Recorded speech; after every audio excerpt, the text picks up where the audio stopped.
ભાવનગર જિલ્લાના વેળાવદર ભાલ પોલીસ સ્ટેશનમાં ફરજ બજાવતા D staff constable Lakirajsinh Mahavirsinh Gohil તેમજ અભયશંકભાઈ ભાવશંકભાઈ પરમારને ગઈકાલે જે બાતમી મળી હતી કે વેળાવદર ભાલ પોલીસ સ્ટેશનની હદમાં આવતા જસવંતપુરા ગામથી જે 4 કિલોમીટર ખાડી આવેલી છે ત્યાં જુગારધામ ચાલી રહ્યું છે, જેને લઈને મારી પાછળ જે તમે ગાડી જોઈ રહ્યા છો તે લોડિંગ વાહન ગાડી લઈને જે બે પોલીસ કર્મચારી છે, સાથે જ પ્રતિપાલસિંહ ધ્રુપદસિંહ સરવૈયા જે પ્રાઇવેટ વ્યક્તિ છે, અગાઉ તેઓ છે તે વેળાવદર ભાલ પોલીસ સ્ટેશનમાં આઉટસોર્સમાં ડ્રાઈવર તરીકે ફરજ બજાવતા હતા। તેઓ આ ગાડી લઈને છે ત્યાં રેડ કરવા માટે પહોંચ્યા હતા। ત્યારે જ્યારે રેડ કરવા પહોંચ્યા હતા ત્યારે જે જસવંતપુરા ગામથી 4 કિલોમીટર દૂર આવેલું એક જે મંદિર છે ત્યાં 30 થી 40 લોકોના અલગ અલગ ટોળા છે તે કુંડાળા વાળીને જુગાર રમવા માટે ત્યાં બેઠા હતા।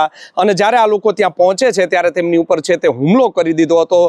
તેમજ જે કીધું કે પ્રતિપાલસિંહ ધ્રુપદસિંહ સરવૈયા નામના આઉટસોર્સના જે ડ્રાઈવર છે તેને 15 જેટલા લોકોએ છે તે ધસડીને ખાડી તરફ લઈ ગયા હતા અને ખાડીમાં નાખી દેવાનો પ્રયત્ન કર્યો હતો। સાથે જ લકીરાજસિંહ જે ડી સ્ટાફના કોન્સ્ટેબલ છે તેમને માથાના ભાગે છે તે ફટકા મારવામાં આવ્યા હતા અને હાથના ભાગે પણ છે તે ધારદાર હથિયાર મારી દીધું હતું। આ બનાવ બનતા ભાવનગર પોલીસમાં છે તે ખળભળાટ મચી જવા પામ્યો હતો। સાથે જ આ જે લોકો છે તે જુગાર રમવામાં આવ્યા હતા તે તમામ લોકો છે તે ભાવનગરના છે।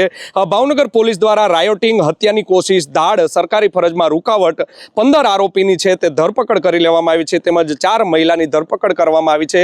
સનેસ પોલીસ સ્ટેશનમાં નામજોગ ગુનો છે તેમની વિરુદ્ધમાં દાખલ કરવામાં આવ્યો છે।